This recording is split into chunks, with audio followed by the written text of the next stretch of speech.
Olá, a carne bovina tem a maior queda para o consumidor nos últimos 15 meses, mas a redução para o pecuarista é muito maior no mesmo período. Veja agora no mercado pecuário, DBO.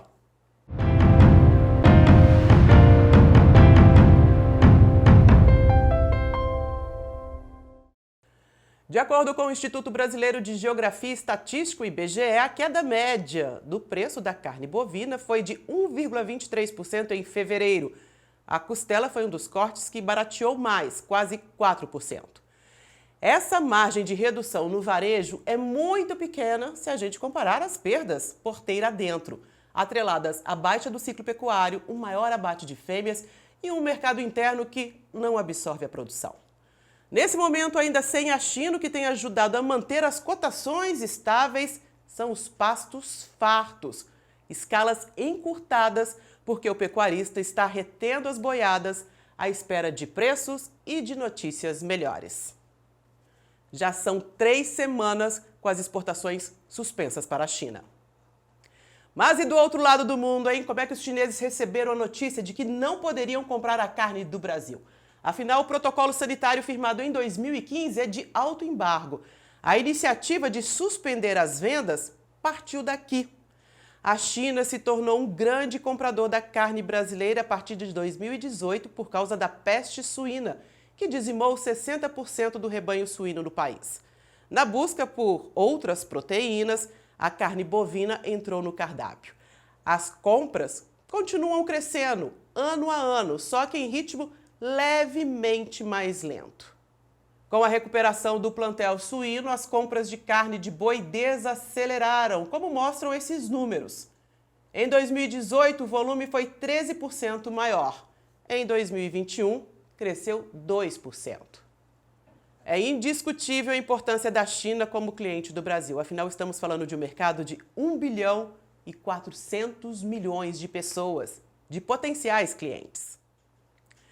Mas e nesse momento, como estarão os estoques de carne por lá? Qual que é a estratégia chinesa, já que depois da contraprova mostrando ser mais um caso atípico de vaca louca, nós dependemos agora exclusivamente do cliente autorizar e retomar a comercialização.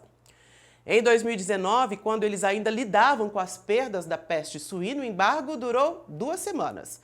Em 2021, foram 3 meses e meio. A suspensão se tornou um entrave político e comercial, para muitos, uma maneira para pressionar o preço da tonelada exportada.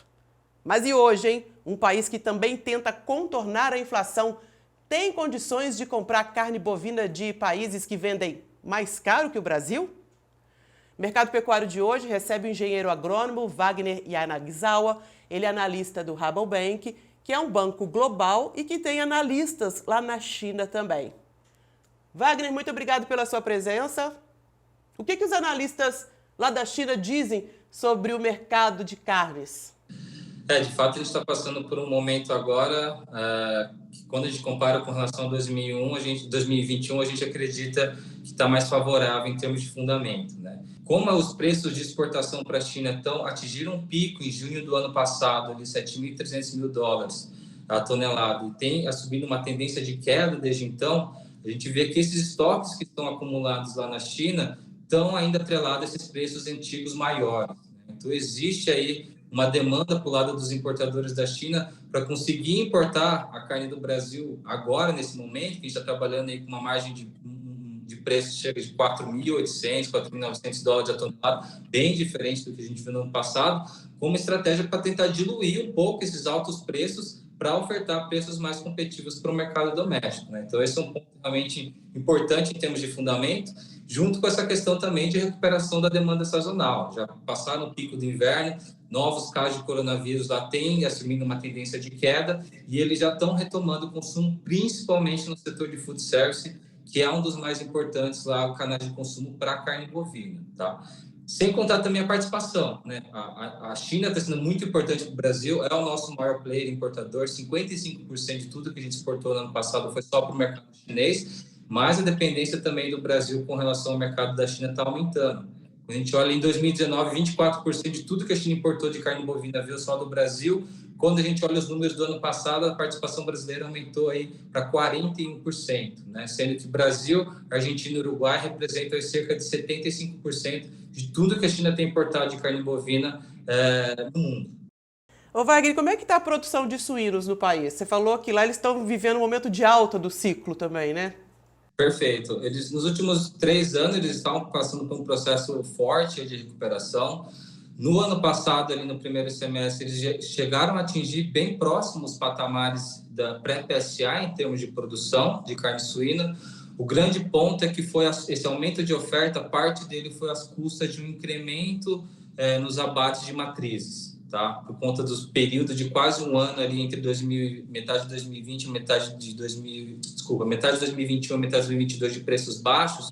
Então, teve uma liquidação forte de fêmeas de reprodutoras e isso causou uma limitação no potencial de produção, né? Então, com essa oferta mais limitada, que a gente está prevendo para esse ano um incremento de demanda da China na casa de 10% a 15% para o mercado externo, que deve beneficiar e já está beneficiando o mercado do Brasil aqui, porque é um dos mais importantes exportadores de carne suína para a China. Vale lembrar que no ano passado, a partir de agosto, o Brasil passou a Espanha, né, que era até então o maior exportador de carne suína para a China, nos tornamos também o maior exportador de carne suína para o mercado chinês. Wagner, aproveitando a sua presença aqui, vamos falar aqui da produção, né? Um recado para o pecuarista. A gente recebe perguntas e uma delas é do Robert Alves. Até quando o mercado pecuário vai continuar indo morro abaixo?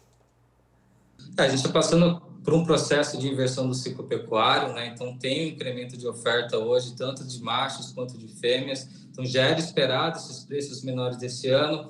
Foi severamente impactado os preços por conta dessa suspensão da China, mas a gente acredita que com a retomada das exportações, com a retomada do interesse da indústria pelo boi China, né, que é o boi que melhor bonifica o produtor hoje, a gente deve retomar os patamares anteriores da suspensão, tá?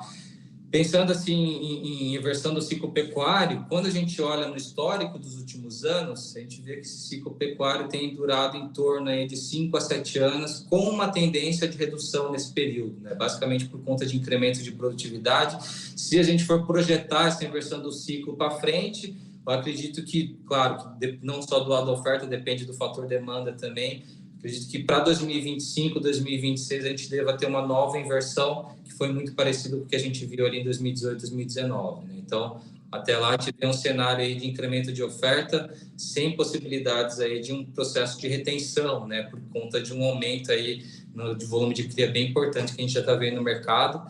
E também espaço que a gente tem a ver esse ano, principalmente com relação a descarte de fêmeas, que deve começar aí com a chegada da entre-safra da chuva, né? Então, temos que ficar atento nesse fator do lado da oferta, principalmente por conta de uma demanda doméstica, né? Que é o nosso maior consumidor, que ainda está bastante fragilizada, né? E Turivan Freitas quer saber quais as expectativas para a arroba do boi esse ano. Essa é a pergunta do milhão, né? Essa pergunta que todo mundo quer saber. Eu acredito que mesmo com esse desafio, com essa queda de preços que a gente teve com relação à China, a gente deve retomar os patamares anteriores. Acho que uma maior expectativa com relação ao segundo semestre, né? Principalmente com a recuperação sazonal do consumo doméstico, mas também com relação ao apetite chinês. Geralmente ali em junho, julho, quando começa a haver um aumento um pouco mais forte, eles começam a preparar para o feriado da Golden Week em outubro, a gente consegue ter uma noção um pouco melhor de como vai ser, e também com a chegada do milho safrinha, né, que representa aí 70% de todo o milho produzido no ano. Então, nesse sentido, a gente está trabalhando com um cenário ainda em torno ali de R$290 a R$300, que deve ser a média, né, do preço da arroba do boi gordo para esse ano. Tá? Hoje, pendendo um pouco mais próximo ali da casa dos 290, mas se a gente tiver alguma surpresa, principalmente com relação à China, né, no segundo semestre, pode passar ali e ficar um pouco mais próximo dos 300. Esse é o intervalo de preço que a gente tem trabalhado para esse ano. Nesse momento, então, exatamente tudo nebuloso, né? A gente espera essa retomada dos chineses e você acredita que ela deve ser solucionada rapidamente? Em termos de fundamento, né, como eu disse, eu acredito que sim. Isso também está alinhado com a minha colega que analisa o mercado lá da China.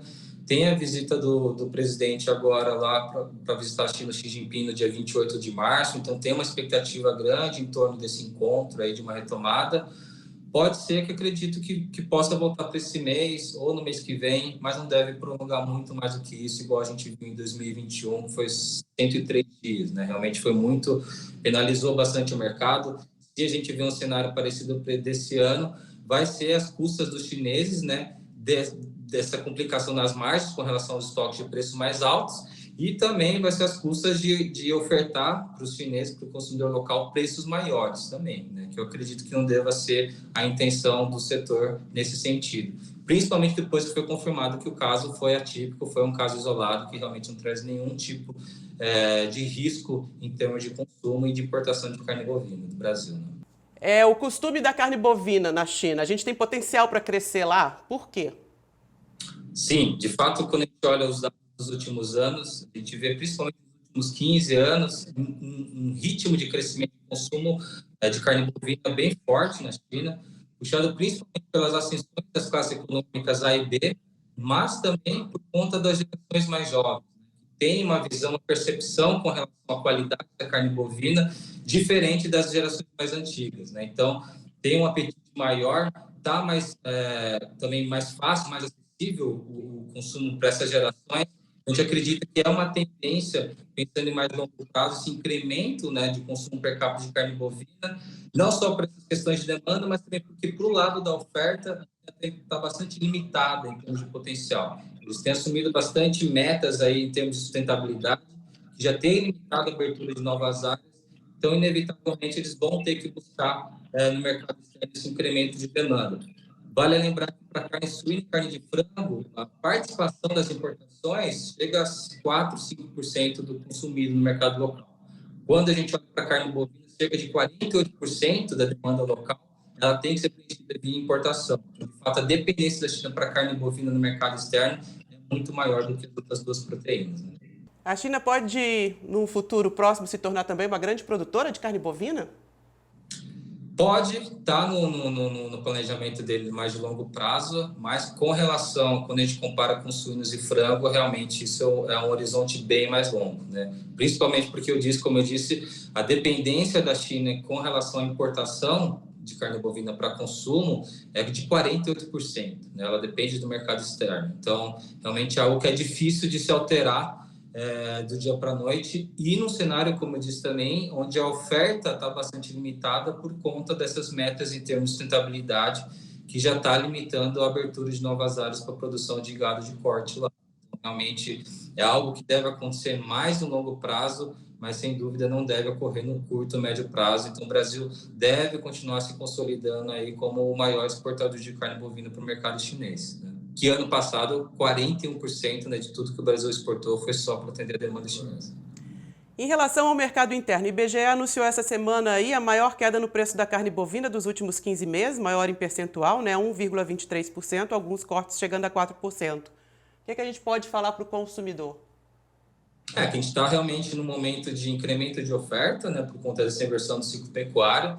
Esse maior volume de oferta, num cenário de demanda doméstica ainda considerado fraca, ela deve resultar em preços menores, que é o que de fato tem acontecido, tá? Temos que ficar atento, principalmente com relação à questão da gripe aviária, né, aqui nos nossos vizinhos. Nunca o risco foi tão alto, né, para o Brasil.